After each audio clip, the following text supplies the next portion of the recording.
Hello, everyone. Welcome to PNP Live. My name is Carolyn, and I am a bookseller at Politics and Prose. We are very excited to welcome graphic novelists Tom Angleberger, Breena Bard, and Maria Scrivan today. They will tell us about, everybody wave. They will tell us about their new books and treat us to a drawing demonstration. If you have a question for any of our authors, you can click on the Ask a Question link at the bottom of your screen and add a question at any time during the event. You can also vote on your favorite questions, and after the presentation, we'll answer as many as we can.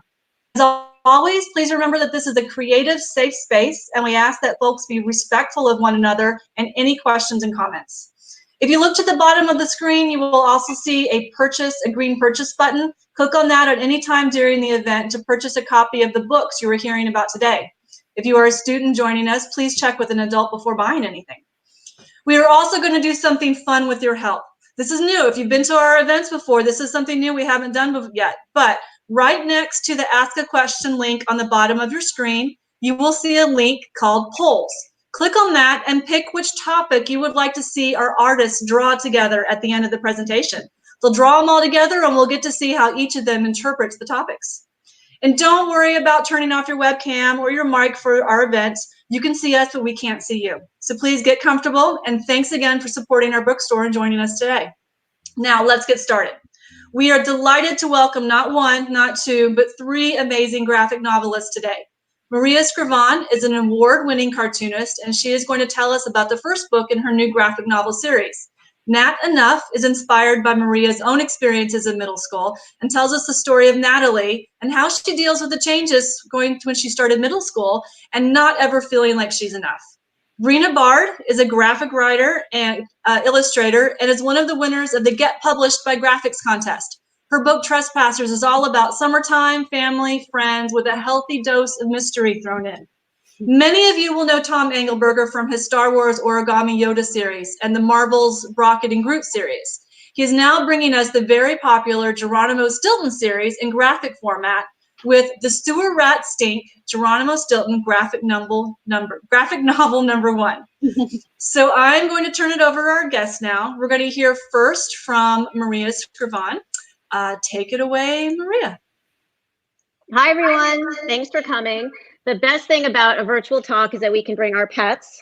So Toby said he wanted to visit, and I'm introducing Toby because he is what I base my character Treat on, because Toby will not come when I call him. He will only come when I yell the word treat. So Toby is going to wave goodbye, and I'm going to put him down here on the floor and talk about my graphic novel, Nat Enough. And Nat Enough is about Natalie, who doesn't think she's cool enough or athletic enough or talented enough. It doesn't feel like she can fit in. And as it turns out, her best friend doesn't think she's cool enough either and ends up dumping her on the first day of school. One of the most popular questions I get is from, and any cartoonist or author gets, is where do you get your ideas? And a lot of Nat Enough came from my own childhood experiences. Just like Natalie, I struggled to fit in. And just like Natalie, I was bullied. And one of my biggest bullies was myself in the form of self-criticism and self-doubt. And some of the story even came from the diary that I kept in 6th grade, which was a good way to jog my memory. Natalie spends a lot of time comparing herself to other people, and ends up focusing on who she isn't instead of who she is. So Nat Enough is a story about being true to yourself and being more of who you are. So another question that I often get asked is, what pen do you use? And I have the exact pen right here. I drew the entire book with a fountain pen, and I started out the process with doing pencils. So here's an example of what a really rough pencil looks like. And so I wrote and illustrated the book by writing it with a pencil on paper. And I find for me, I work with an outline, but I really love the writing drawing process. And that's where all the dialogue starts to happen and everything that goes on in the book. So from there, I ink, and here's that same drawing in the inking phase. And then I hand painted the book in watercolor. So here's an example of that. And as I was working on the book, I taped the paper to these boards, and I had about 15 of these boards all over the studio in rotation because I'm waiting for parts of it to dry. So as I was saying before, there's parts of Nat Enough that came from childhood. So for instance, this bird costume, where she goes in the school play and ends up getting plucked. This was inspired from, and I don't know if you'll be able to see this, but this is a picture of, ooh, with the glare. This is a picture of me in that same bird costume, and I also got plucked. So I got a lot of inspiration from my own childhood. And I'm always fascinated about kind of the magic of the creative process. And I've told this story before, but I have to tell it again because it's so fascinating to me that it even happened.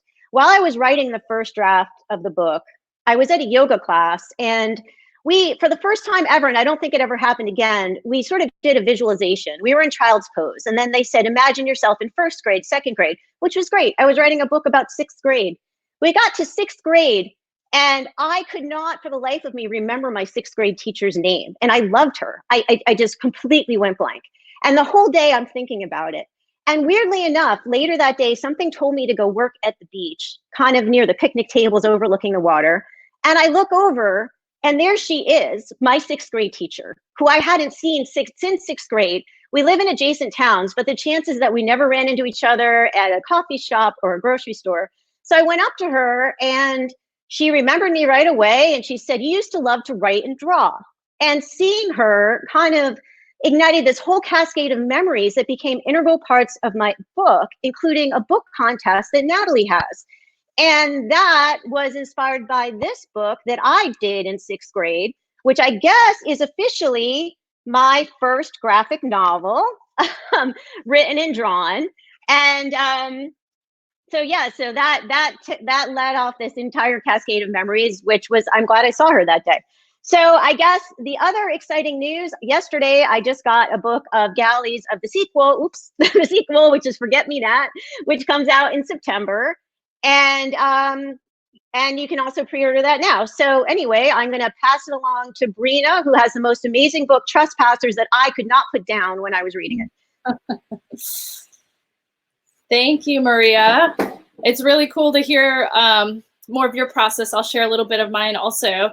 As Maria said, and Carolyn said, I'm the author of Trespassers, which came out May 5th. So it's available now through Politics and Prose. And yeah, I hope you can pick that up if you haven't already. It's a story of two kids who are at the lake for vacation. And of course, there's a lot of fun just adventures that happen. But one of the main things is they see an abandoned house and they get really curious about what happened in there. And Gabby is a character who's kind of based on me, kind of a bookworm and a little bit of a rules follower, I would say. She's kind of scared to take risks, and that's not necessarily a bad thing, but she meets a neighbor kid who's a little bit more rough around the edges, I guess you could say. And the neighbor friend encourages her to take some risks and see what, if they get inside the house, if they can figure out what actually happened there. So that's kind of the story in a nutshell. There's a lot more there that you can read, or you can read the book and learn the story. But I wanted to share a little bit of my process with you. Just like Maria, I kind of get my start. I do a lot of writing in these black hardbound sketchbooks. And for all the technology out there, there's still something I really love about opening a sketchbook and having a pen and just kind of seeing where the story goes as I start. So it's very rough at this point. It's really just kind of a grid that I draw and start doing really, very simple shapes. Like characters are just circles and lines at this point.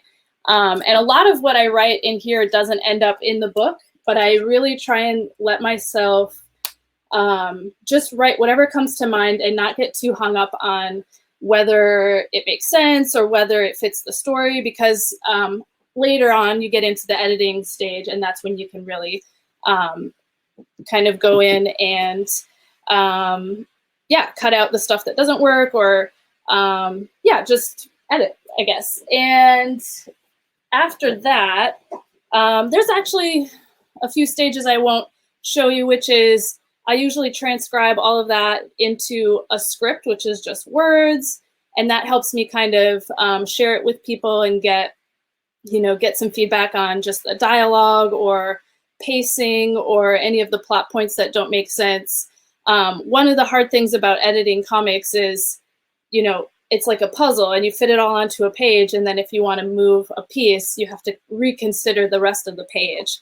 But eventually, just like Maria, I end up, these are some pages from Trespassers. This is a scene where they're mini golfing.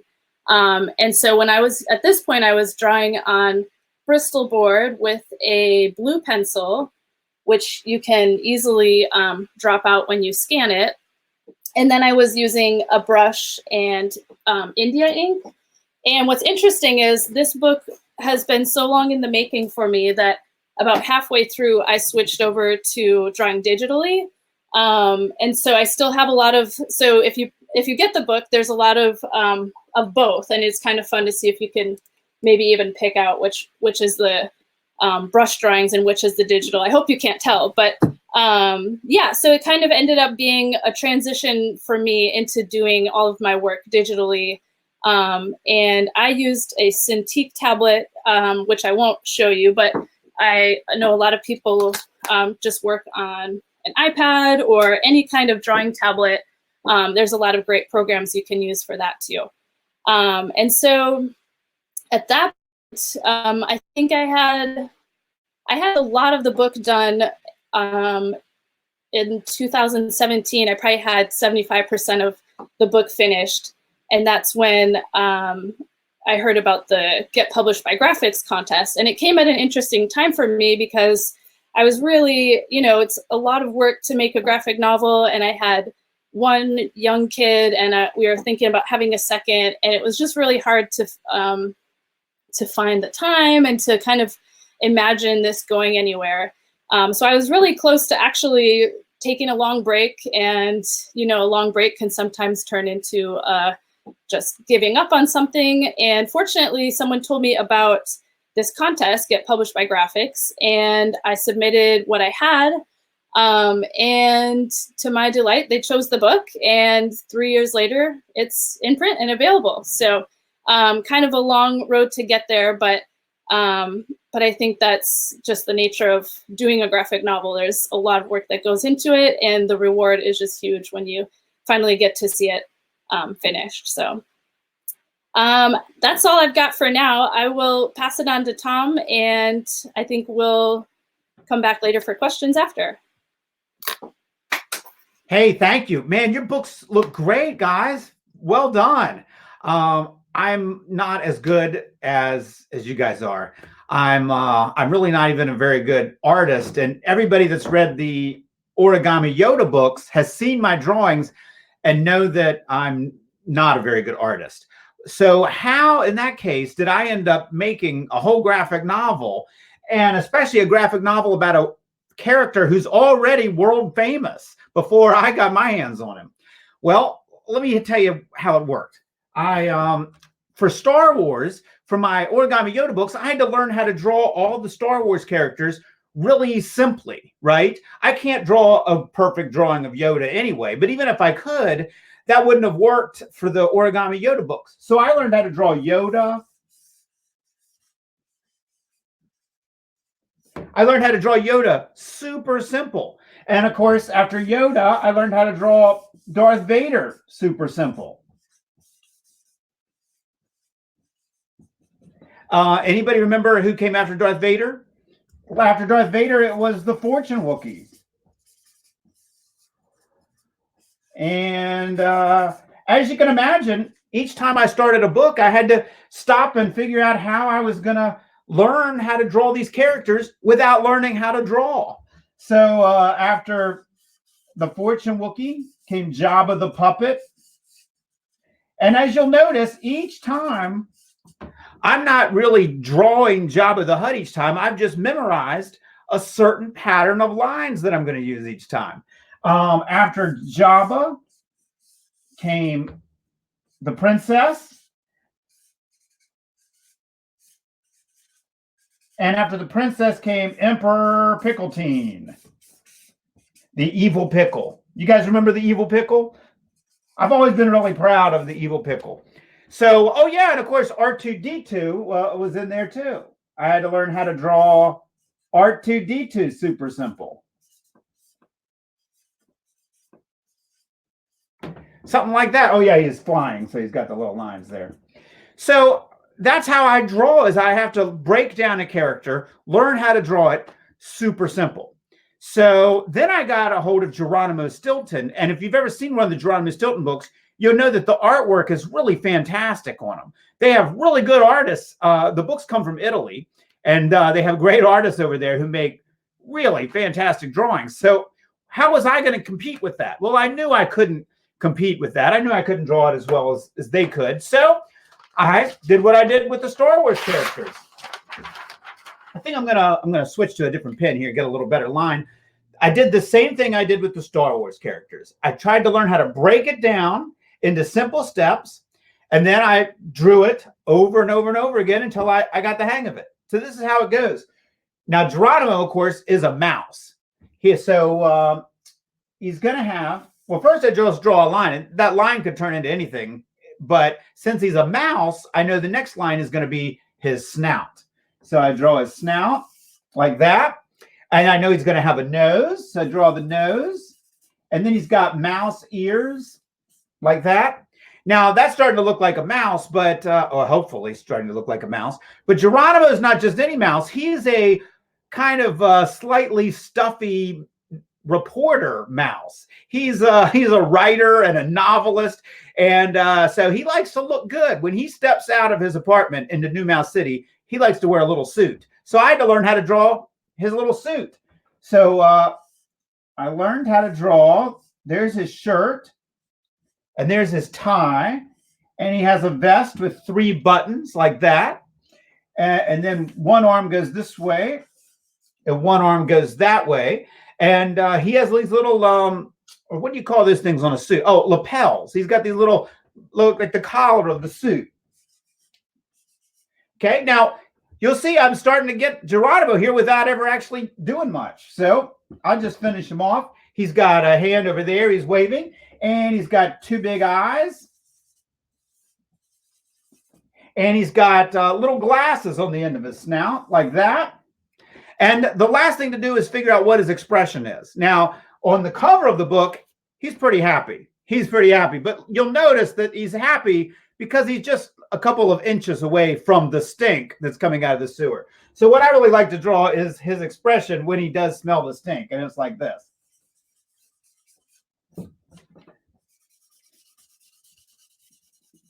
It smells pretty bad. Geronimo is so much fun because his expressions are huge. So that's how I learned how to draw Geronimo. And I drew him on almost 200 pages in this book. I had a great time doing it. I hope if you read it, you'll have a great time reading it. And thanks a lot for checking us out. I'm looking forward to it, getting your questions and talking to you guys. And I know the other artists are too. Okay, thank you. Oh, let me pull that. Sorry. There we go. Okay. Thanks so much, everybody. Tom, Maria, and Breena. It was a lot of fun hearing kind of about the process and the starting and where everything came from for each of your books. It's really, really a treat to hear from 3 people all in the same event. So we do have a lot of questions, so we're going to get through as many as we can. Don't forget to click on the Ask a Question down there on the bottom. You can enter a new question, or you can vote for one, vote for your favorite. And we'll, like I say, we'll get to as many as we can. And if you haven't already done so, be sure to click on polls right next to that so you can vote on what you want our artists to draw at the end of the presentation. And I want to give a shout out to Ms. Madera's 4th grade class at Bernard Elementary. There's a lot of questions down there. We'll try to get to as many of those as we can. as well as many others. So, okay, so let's see what we've got here. This goes out to all of our artists here. Why Yari asks, why did you choose to write graphic novels? So let's see here. Tom, why don't you go first? Wow, I've been drawing it for so long, I don't really remember choosing it. In the 7th grade, I remember wanting to draw some funny pictures of cowboys riding around on snails, and that was my first comic strip. I don't even remember making a decision. It just started. Okay, Maria, how about you? Well, like I said, I've been drawing and writing together since 6th grade. So it's sort of just how I think, both visually and with words at the same time. So I think I don't have a choice other than to write that way. Okay, Breena? Yeah, I mean, I loved reading comics growing up. It went faster for me, and there was something about having the visuals with it that made it so much just more fun, I think, to read. So that kind of became, when I started to write, I wanted to add pictures into that. And then the more you read comics, the more you're influenced by that. So. Okay. Yeah. Thank you. Let's see here. This question, Giselle, this question is from Giselle to Breena. Did you ever wonder if you would be in the same situation as your characters in Trespassers, and what would you do? Ooh. I probably would not do what they did, which is kind of fun. For one thing, I think kids can get away with more than adults can. But also, I think it's fun to be able to, as a writer, it's fun to be able to explore certain scenarios that you probably wouldn't be bold enough or stupid enough to do in real life. So I would not make the same choices, but it makes for a better story to take, some chances. Okay.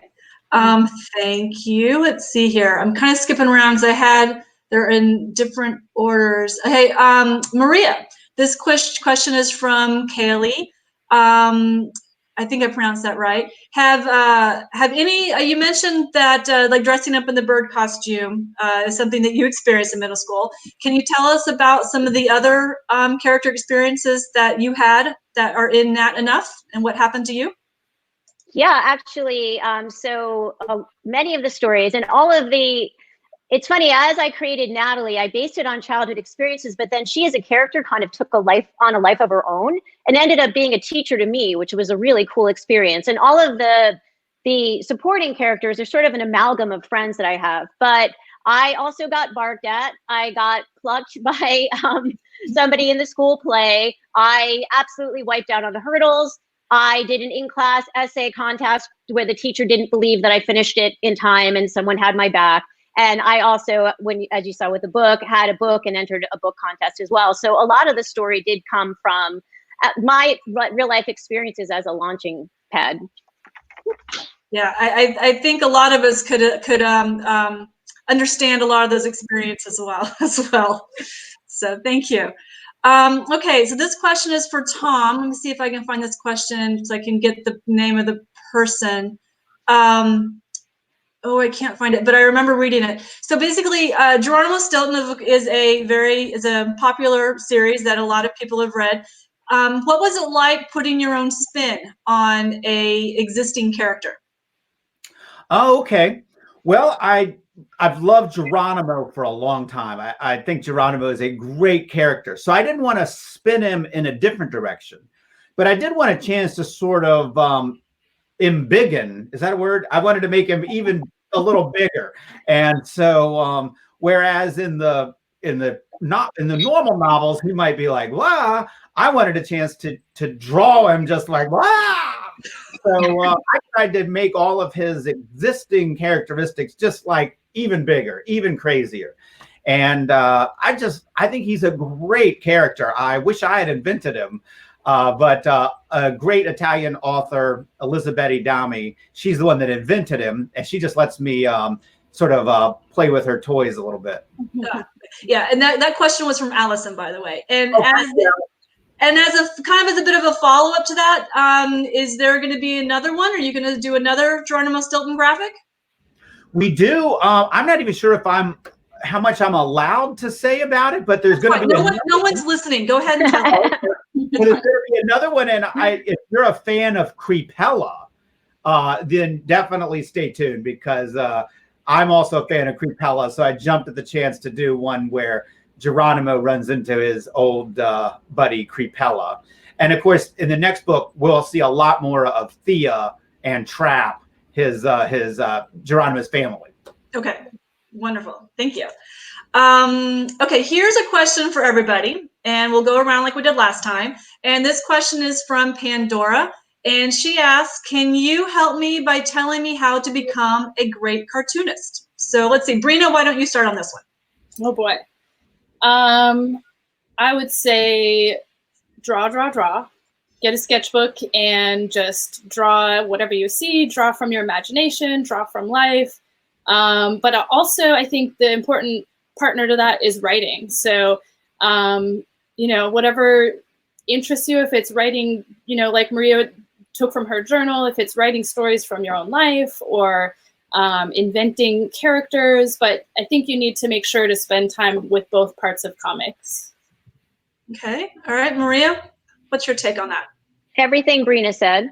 Writing a lot, drawing a lot, but also I would add reading a lot. And the more you can read anything, comics, but all types of different types of books and newspapers, everything. I think the more you read, the more it helps influence your work. Okay. Great. Tom, no pressure. Come up with something I know different. we pick everything else. What you guys said is so good that I would just give it the thumbs up, but I'm also going to give one piece of practical advice, which is to check out a book like Making Comics by Scott McCloud.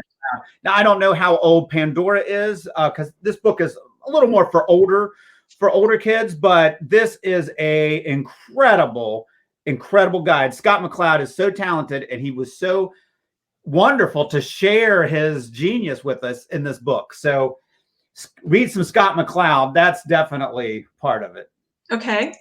Thank you. Oh, let's see. Okay. Let's see here. And this is another one to all three of you. And who's this one from? I can't tell. It looks like this comes from Ellie. And Ellie wants to know, what is your favorite graphic novel other than the ones you have written? So who wants to go first? I was going to grab it. Good. I'll come back to you, Tom. Maria, how about you? My favorite question's a really tough one because there's so many.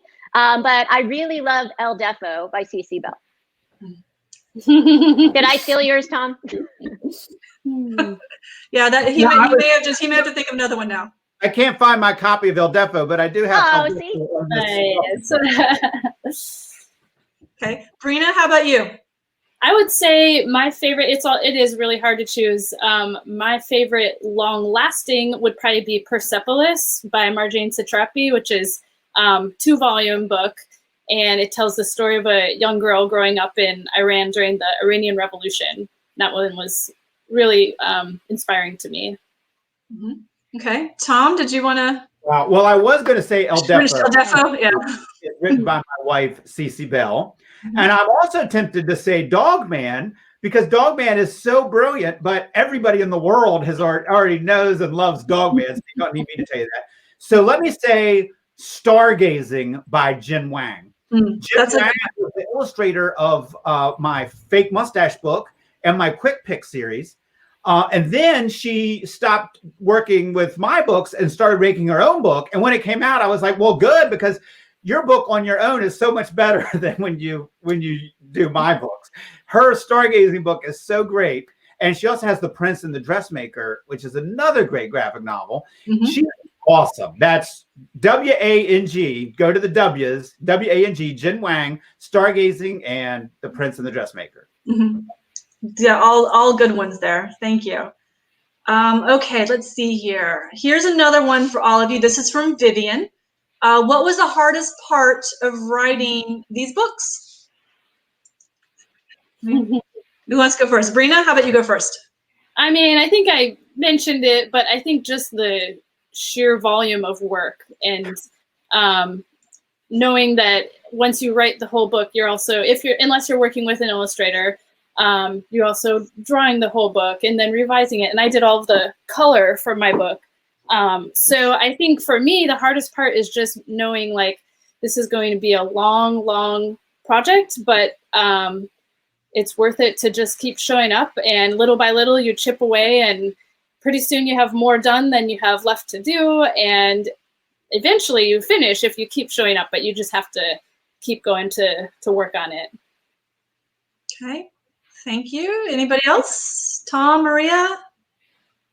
Well, I had it a little easy because I didn't have to write the book. The story was already there for me. And I just had so much fun drawing the pictures. But Breena is right. When you're doing, you know, like 200 pages of something, you really have to pace yourself. You're not going to get all that done the first day. You know, I mean, I sort of have this thing, oh, I want to get to this.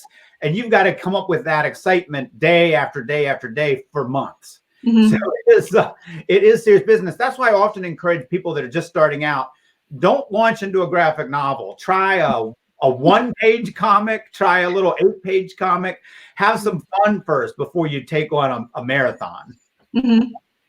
Well, Maria? funny you say the word marathon, because I have done some long distance triathlon and marathon events, and I used that same mental skill set from those with the book.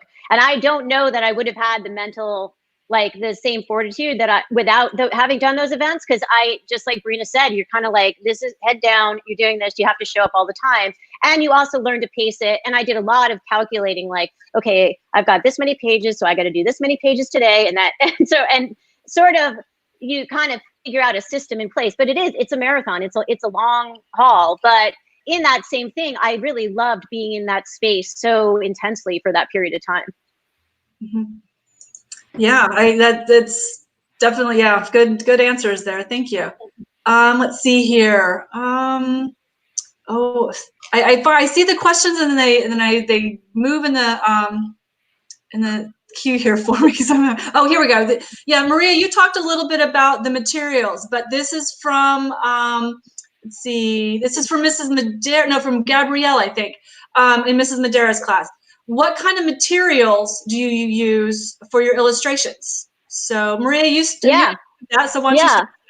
I have, let's see, where did I put the pen? So, I think I put my watercolors on the other side of the room. But so here's the fountain pen that I used. And this is India ink with waterproof ink. And then actually, if I can walk over here without knocking everything down, I love watercolor. So I did the piece in watercolor on watercolor paper. And then here's my palette. And it makes me so happy to see all these beautiful colors and make a big mess. And then I also, one of my other really important tools, believe it or not, and I don't know if you can see this, is a hairdryer. Because doing so many pages at a time, I'd have to use a hairdryer and dry sections of it, because I would put down one color, let that dry. And as I said before, I had sort of a rotation of boards at different stages of production. So, okay. Wow. Yeah, it was a lot of work. My mind is blown. I can't believe it. You did.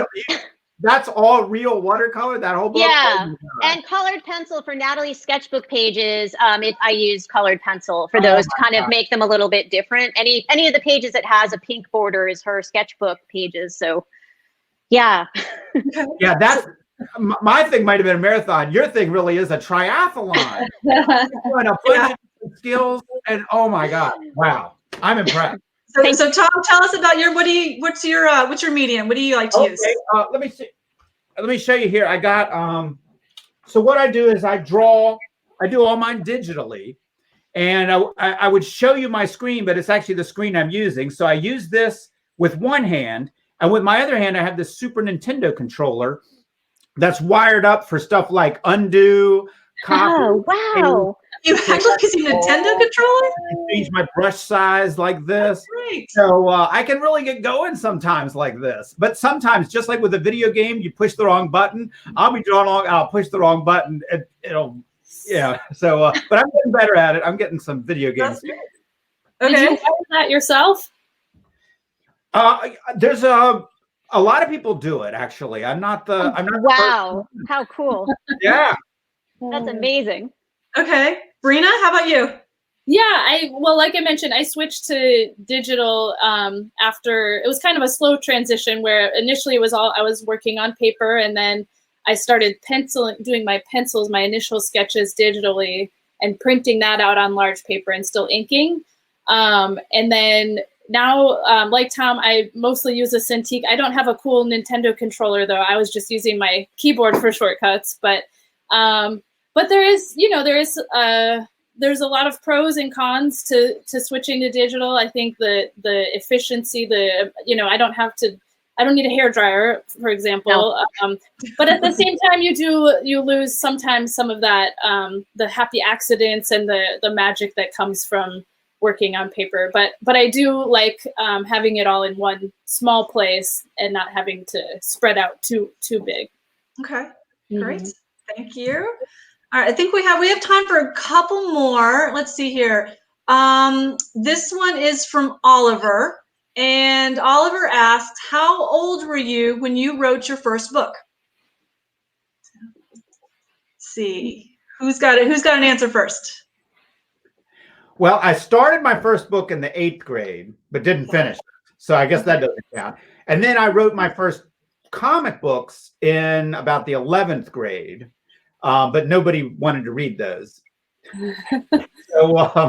So my first book that I wrote that I ended up getting published, I was 33 when I started writing that.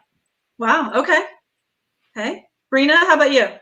Yeah, I'll cut out all of the early, schoolwork also. And I would say the first book that I self-published a book when I was 27.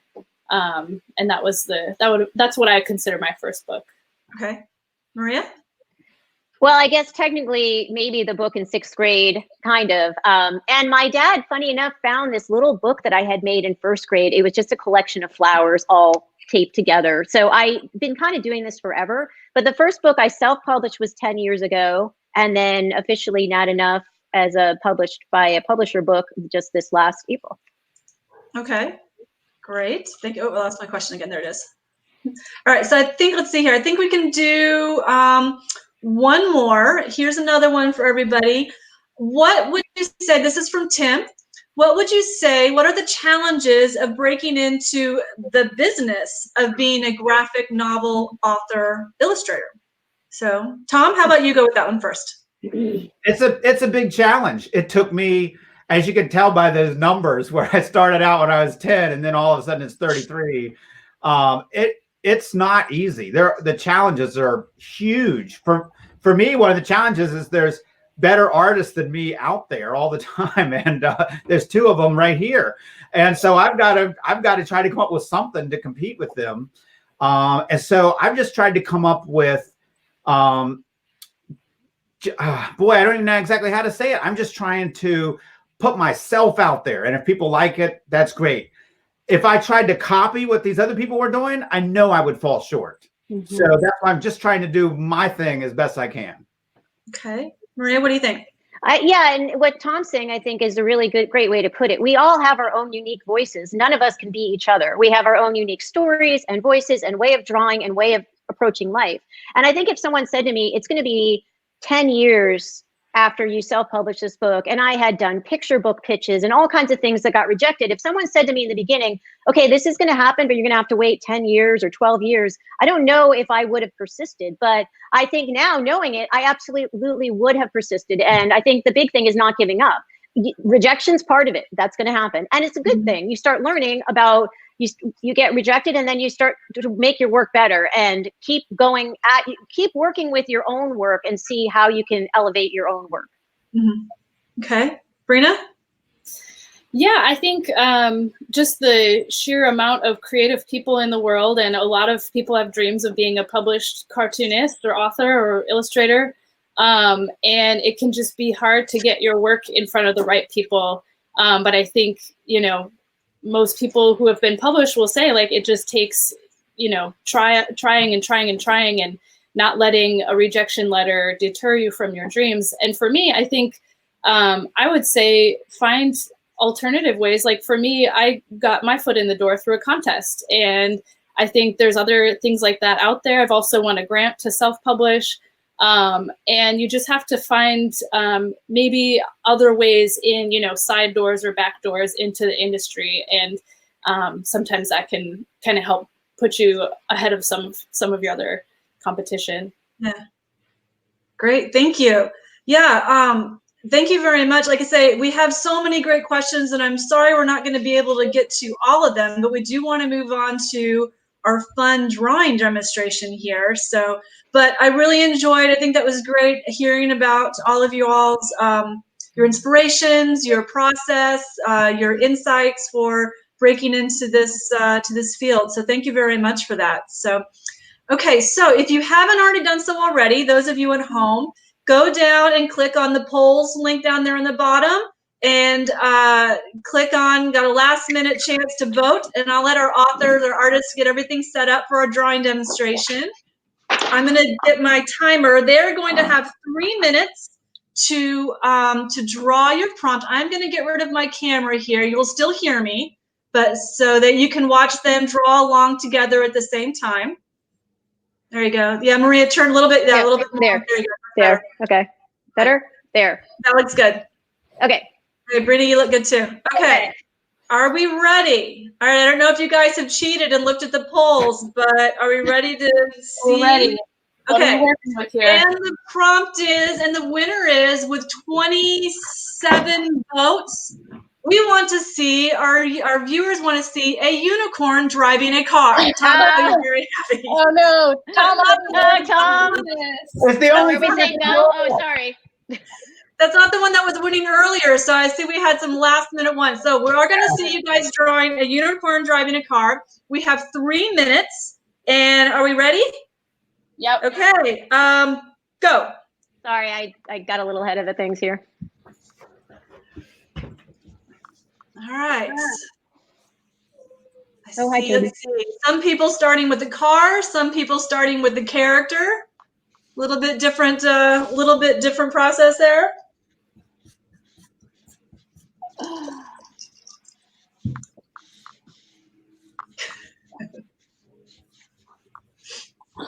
Oh goodness. Maria, didn't you say you don't want to draw horses or cars? Yeah, I said just don't make it a car, bike, and horse scene without reference. But I'll do what I can. I think everything looks great. It's much better than I know I could do.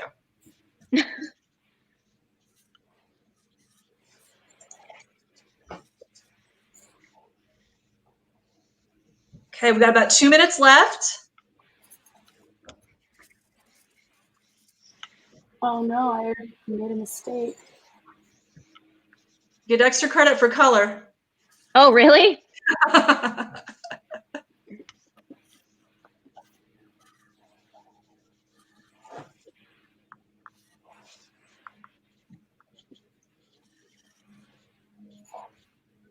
I might be able to pull that off. I don't know. I don't know if turning on the hairdryer would be a good idea, though. Yeah, I won't do that on video, I promise. That is an epic horn, Breena. Ooh. Gotta distract from the car. Oh, we've got a whole landscape going on with Tom. I don't know if you guys are looking at each other's work. Oh, no. Tom's got a whole landscape going. No, look at that. All right, I gotta up my game here. Here. That a road. Some trees. Oh, he needs like a nose or something.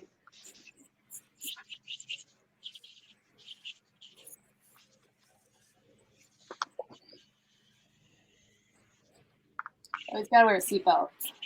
Oh, well. Yeah. Too late. Oh, I should attach the steering wheel. That would help. Ooh.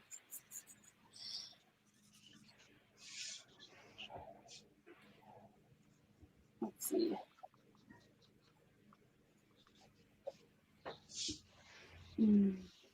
Okay, 25 seconds.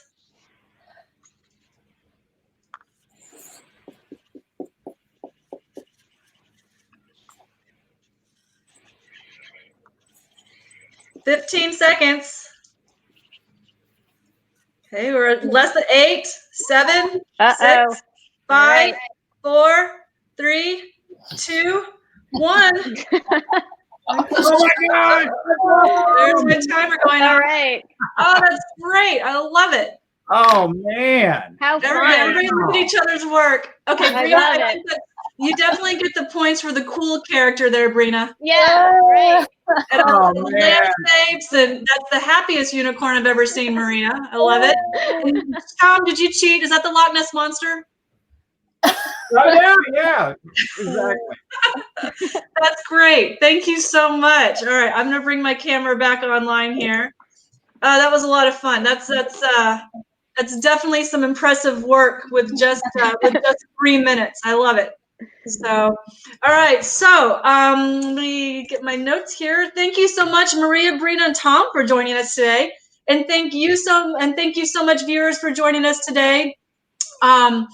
Don't forget that you can click the button below to get your copy of Nat Enough, Trespassers, and Geronimo Stilton, graphic novel number 1. No, I think I dropped mine on the floor.